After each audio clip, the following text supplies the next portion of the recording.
the keys are to the glory days at the stick. From who's got it better than us to brick by brick.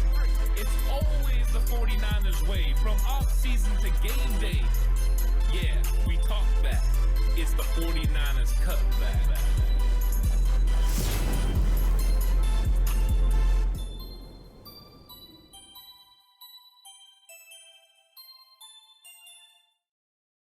It's 49ers Cutback Podcast time. Welcome to the news update show. Lots of news coming out of the bye.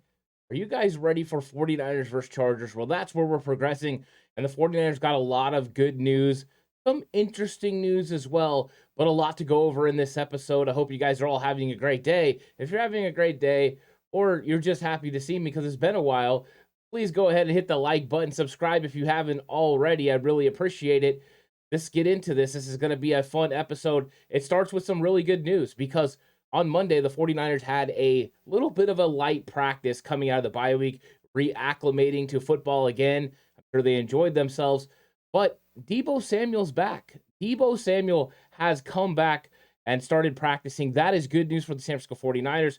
That was the hope. But anytime you have an injury such as Deebo has been dealing with a hamstring, you always have to wonder if they're going to be able to recover in time, but it appears that Deebo Samuel is going to be okay, ready to go for the Chargers game, which is big news for the 49ers because a full installation of Christian McCaffrey and Deebo Samuel in the office together, we'll finally get to see what that looks like. Kansas City was like a little snack, a little taste, but not the full thing, and now we're going to get the full thing. Deebo and Christian McCaffrey on the field together. Deebo back at practice, but he wasn't the only one that returned. Because Kyle Juszczyk came back as well. Kyle Juszczyk, of course, injured his finger and it required surgery against the Kansas City Chiefs.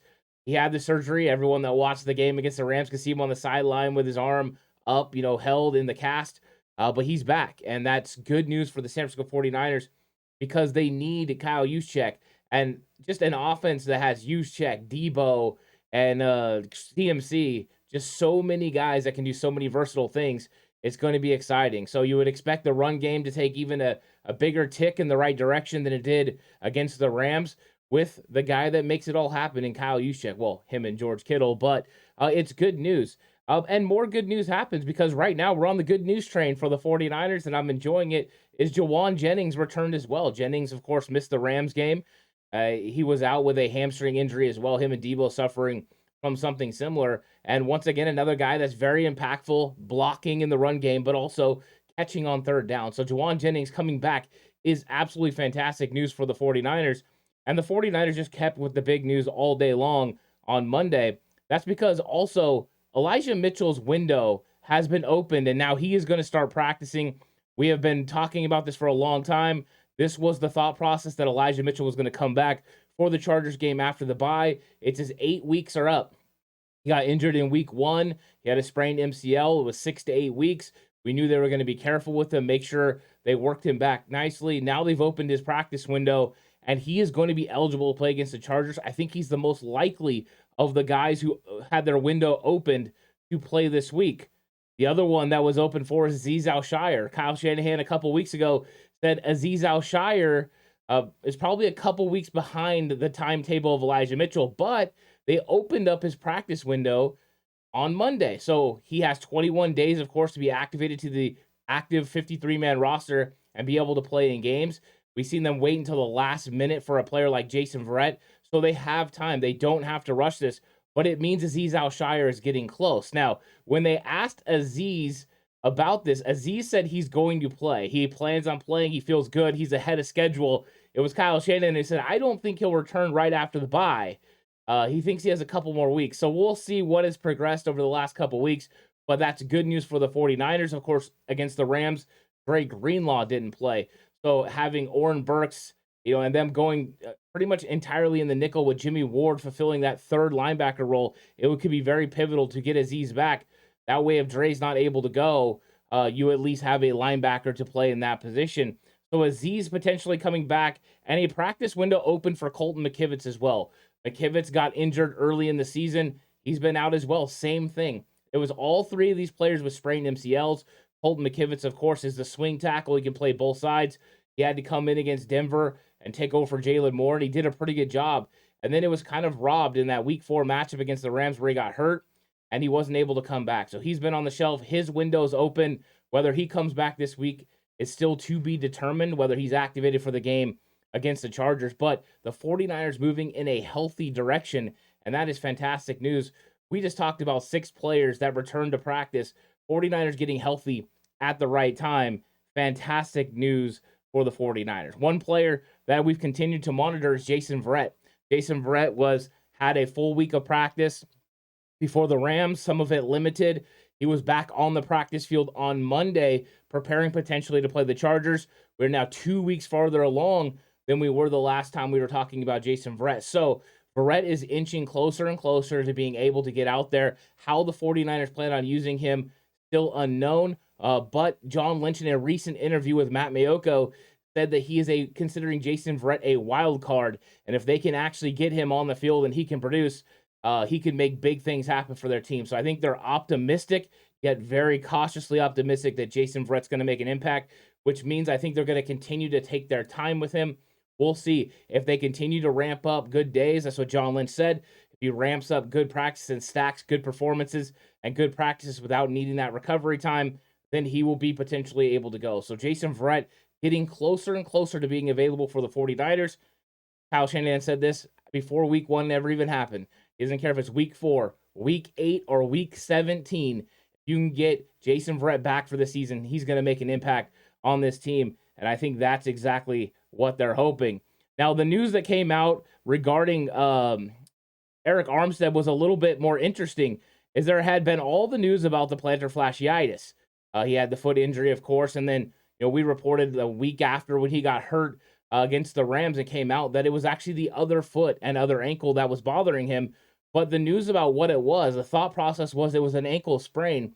But now Eric Armstead has come out and revealed that it wasn't an ankle sprain, but in fact, it was a hairline fracture. So Armstead has been working back. We'll see what it relates to him as far as practice. He did not practice on Monday, but there are 3 more days in practice. There's practice on Wednesday, there's practice on Thursday, and on Friday.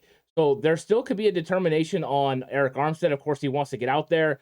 The thing John Lynch said is he said Eric's improving. He had somewhat of a significant deal and that he's coming off an injury with your lower half. And that's hard when you're a guy who is as big as he is. You have to make sure he's right.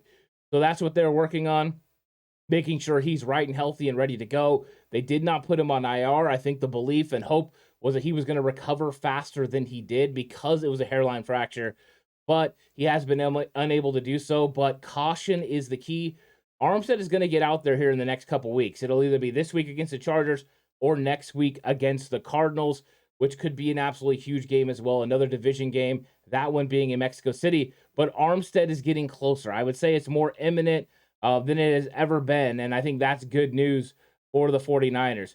Next up, Dre Greenlaw. He did not practice on Monday. Of course, he did not play against the Los Angeles Rams. We'll see what happens with him. He's kind of in the same boat as Eric Armstead. He practices on Wednesday, Thursday, or Friday. There's potential for him to play against the Chargers. The good news is Azeez Al-Shire might be ready to go. Oren Burks played fantastic against the Rams. So are there reasons to be optimistic? Yes, but you want to get Dre Greenlaw back on the field so that way he can make an impact on this 49ers football team. Dre was the leader in the clubhouse as far as tackles before his injury. He's dealing with a calf injury. You just don't want to re-injure that. It's usually a 2.5, 3 week injury.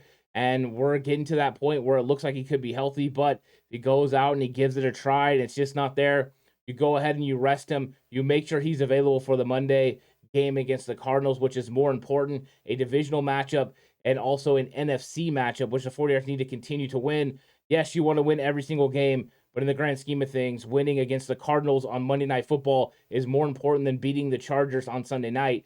But the 49ers definitely want to win both. They want to go on a run because they need to be able to win football games to secure a playoff spot. And getting all these players back is important, but making sure they stay healthy is even more important for the stretch run.